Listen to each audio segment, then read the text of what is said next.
আমরা বিভিন্ন চতুর্ভুজের পরিসীমা, কর্ণের দৈর্ঘ্য ও ক্ষেত্রফল সম্পর্কে আলোচনা করব। আজকে আমাদের প্রথম চতুর্ভুজ বর্গক্ষেত্র নিয়ে আলোচনা করব। প্রথমত দেখো আমাদের বর্গক্ষেত্র।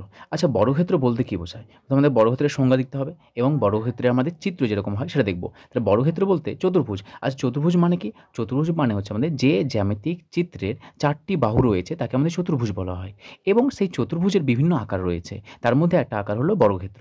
তাহলে আমরা জানি চতুর্ভুজ মানে 4টি বাহু থাকবে। তাহলে যে কোনো 4টি বাহু দ্বারা সীমাবদ্ধ আমাদের ক্ষেত্রকে কী বলা হয়? চতুর্ভুজ বলা হয়। দেখো এখানে 1টি বাহু, 2টি বাহু, 3টি, 4টি বাহু বলা আছে। তাহলে এই 4টি বাহু দ্বারা সীমাবদ্ধ আমাদের জ্যামিতিক চিত্রকে বলা হয় চতুর্ভুজ। কিন্তু বর্গক্ষেত্র বলতে কী বোঝায়?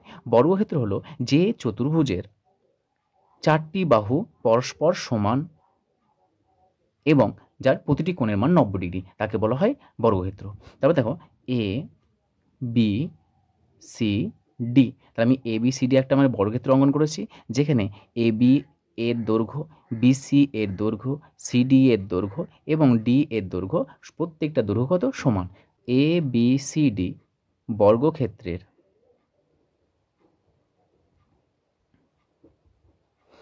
এ বি সমান বিসি সমান সিডি সমান ডিএ এবং প্রত্যেকটা কোণই হচ্ছে আমাদের কত? 90 ডিগ্রি। তাহলে যে চতুর্ভুজের প্রতিটি বাহুর দৈর্ঘ্য সমান এবং যার প্রতিটি কোণের মান 90 ডিগ্রি তাকে আমাদের বর্গক্ষেত্র বলা হয়। তাহলে এই বর্গক্ষেত্রে আমরা পরিসীমা, কর্ণের দৈর্ঘ্য এবং ক্ষেত্রফল নিয়ে আলোচনা করব। তাহলে প্রথমে আমরা ধরে নেব এই এ বি সি ডি বর্গক্ষেত্রের বাহুর দৈর্ঘ্য। তাহলে ধরে নিচ্ছি যে মনে করি এ বি সি ডি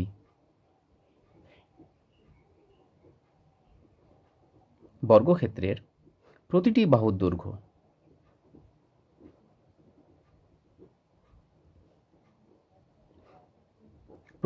দৈর্ঘ্য সমান এ একক। তাহলে এ বি এর মান এ একক, বিসি এর মান এ একক, সিডি এর মান এ একক এবং ডি এর মান এ একক। মানে এক কথায় প্রতিটি বাহুর দৈর্ঘ্য এ একক। যেহেতু এটা বর্গক্ষেত্র, তাহলে বর্গক্ষেত্র যখনই বলবে তার প্রত্যেকটা বাহুর মান বলে দেওয়ার মানে কি? একটি বাহুর মান বলে দেওয়ার অর্থই হচ্ছে বর্গক্ষেত্রের প্রতিটি বাহুর মান বলে দেওয়া আছে। তাহলে এ বি সি ডি বর্গক্ষেত্রের বাহুর দৈর্ঘ্য ধরে নিলাম এ একক। তাহলে নাম্বার 1 আমরা নির্ণয় করবো কি? পরিসীমা। আচ্ছা দেখো, যে কোনো জ্যামিতিক চিত্রে পরিসীমা বলতে আমরা কি জানি? যে চারিদিক যে বাউন্ডারি রয়েছে সেই বাউন্ডারিকে যোগ করে দাও, তাহলে আমাদের পরিসীমা পেয়ে যাব। তাহলে আমরা এ বি সি ডি বর্গক্ষেত্রের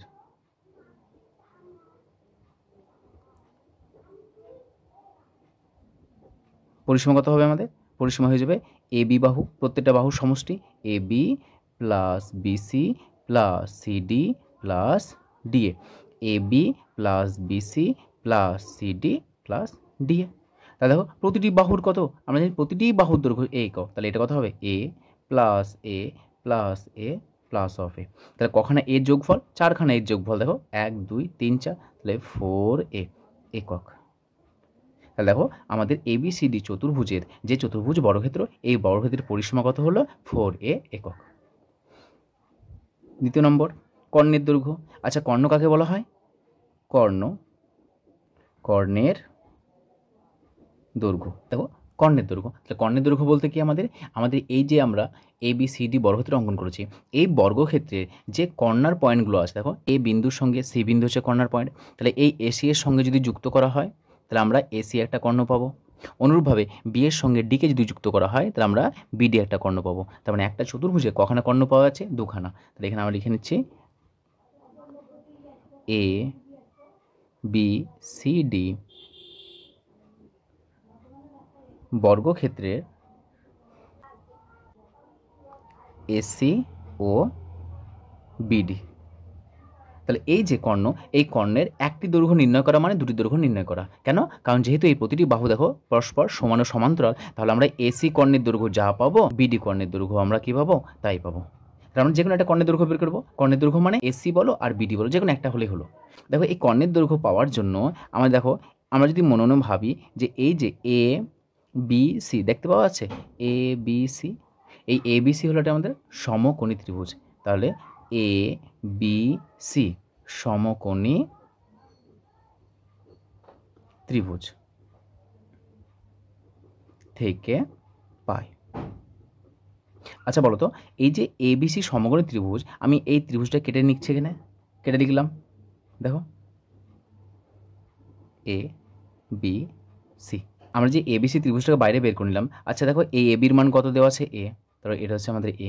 বিসির মান কত দেওয়া আছে? এ, তো এটার মান এ। আচ্ছা কর্ণ বলতে এই যে সমকোণী ত্রিভুজ এবিসি পেয়েছি, তাই এই সমকোণী ত্রিভুজের এই এসিটা কি বলো তো? এসি হচ্ছে আমাদের অতিভুজ।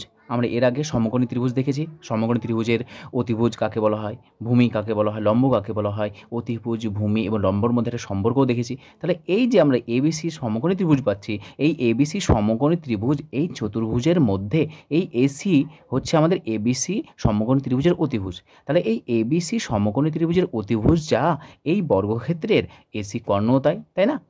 এই বর্গক্ষেত্রের জন্য আমাদের এসি হচ্ছে আমাদের কর্ণ, এসি হলো কর্ণ, কিন্তু এই এসি আবার এ বি সি সমকোণী ত্রিভুজের অতিভুজ।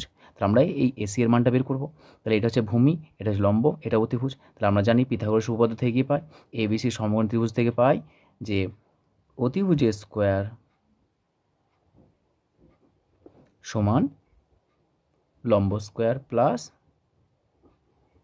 ভূমি স্কোয়ার। তাহলে অতিভুজ মানে কোনটা? অতিভুজ মানে হচ্ছে আমাদের এসি, তাহলে এসি স্কোয়ার সমান লম্ব মানে কোনটা? এবি, এবি স্কোয়ার প্লাস ভূমি কোনটা?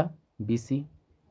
মানগুলো বসাও, যেহেতু আমাকে এসির মান বের করতে হবে, তাহলে এসি থাক, ডান দিকে মান বসাও। এবির মান কত দিয়েছে? এবি হচ্ছে আমাদের এ, তাহলে এ স্কোয়ার প্লাস বিসির মান এ, এ স্কোয়ার। তাহলে কত পেলাম? 2 স্কোয়ার, দুখানে এ স্কোয়ারের যোগফল 2 স্কোয়ার। যেহেতু আমাকে এসি স্কোয়ার না, আমাকে এসির মান বের করতে হবে, এখানে লিখে নেব এসি সমান। দেখো আমরা সমীকরণ সমাধান দেখেছি, সমীকরণ সমাধান অনেক ভিডিওতে আমরা সমীকরণের সমাধান কীভাবে নির্ণয় করে এক চল বিশিষ্ট সেগুলো দেখেছি। তাহলে এখানে এসি স্কোয়ার আছে, এই স্কোয়ারটা যদি ডান দিকে যায়, তাহলে ডান দিকে গেলে কী হবে? বর্গমূল হয়ে যাবে। যেহেতু প্লাস মাইনাস বর্গমূল হয়, তাহলে এখানে যেহেতু আমরা বাহুর দৈর্ঘ্য হিসাব করছি, দৈর্ঘ্য কখনো আমাদের ঋণাত্মক হতে পারে না, সেই জন্য আমরা এখানে প্লাস মাইনাস না নিয়ে শুধুমাত্র প্লাস নিচ্ছি। আমরা জানি, ধরে নাও যে এক্স স্কোয়ার সমান যদি 2 হয়, তাহলে আমরা জানি এক্স সমান প্লাস মাইনাস √2 হয়।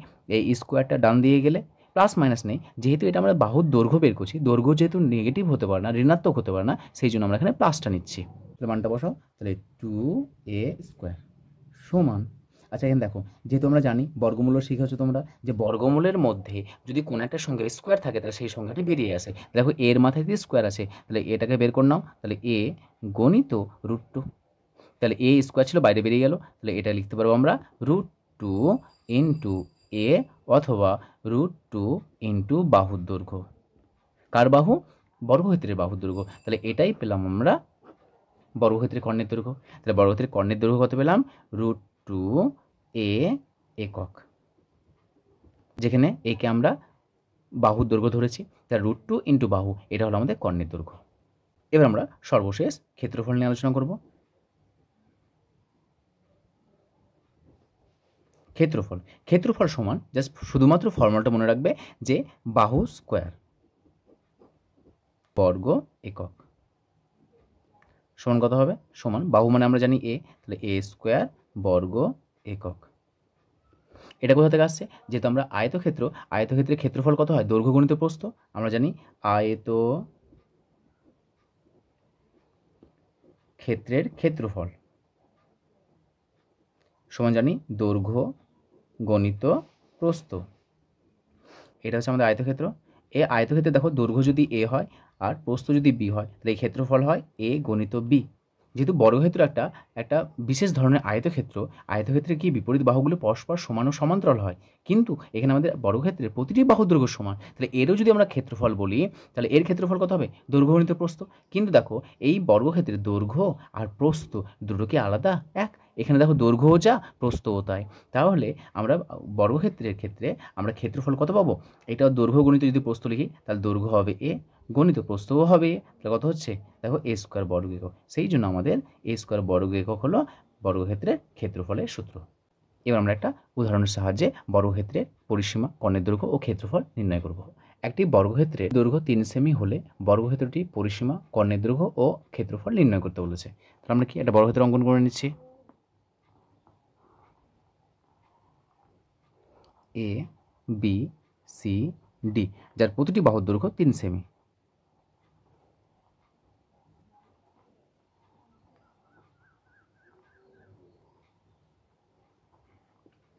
তাহলে প্রদত্ত কী দেওয়া আছে আমাদের?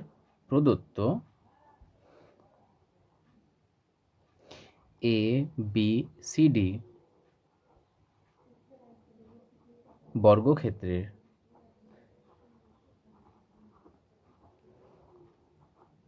প্রতিটি বাহুর দৈর্ঘ্য সমান 3 সেমি। নাম্বার 1 পরিসীমা।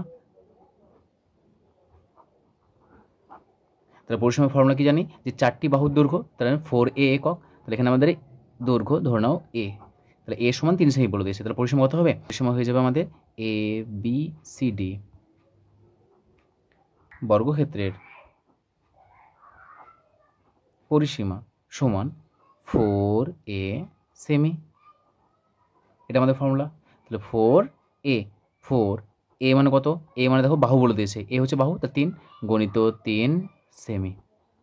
তো কত পাচ্ছি আমরা? 3 4 12 সেমি। তাহলে আমরা এবিসিডি বর্গক্ষেত্রের পরিসীমা কত পেলাম? 12 সেমি। দ্বিতীয় নম্বর কর্ণের দৈর্ঘ্য।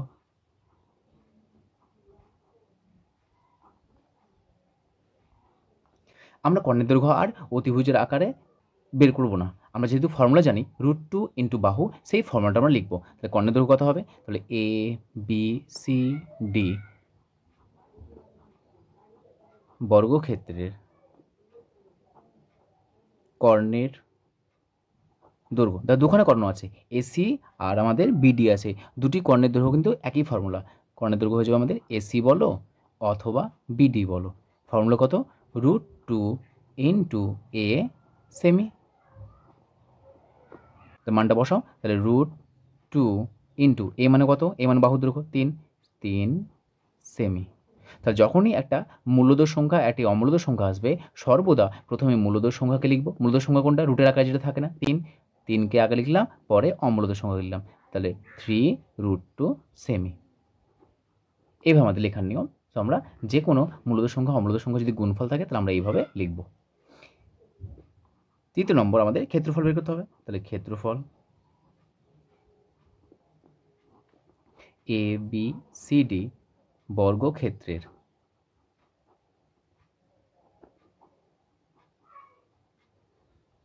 ক্ষেত্রফল কত হবে আমরা জানি? বাহু স্কোয়ার। ডিরেক্ট ফর্মুলা ব্যবহার করো, বাহু স্কোয়ার। তাহলে বাহু মানে কত? এ স্কোয়ার বর্গ সেমি। এ মানে কত বলে দিয়েছে? 3 তার স্কোয়ার বর্গ সেমি।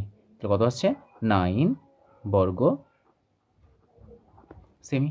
তাহলে 9 বর্গ সেমি আমরা কী পেলাম? বর্গক্ষেত্রের ক্ষেত্রফল। তাহলে একটি বর্গক্ষেত্রে আমাদের বাহুর দৈর্ঘ্য দেওয়া ছিল, সেই বাহুর দৈর্ঘ্য থেকে তার পরিসীমা, কর্ণের দৈর্ঘ্য ও ক্ষেত্রফলের মান আমরা নির্ণয় করলাম।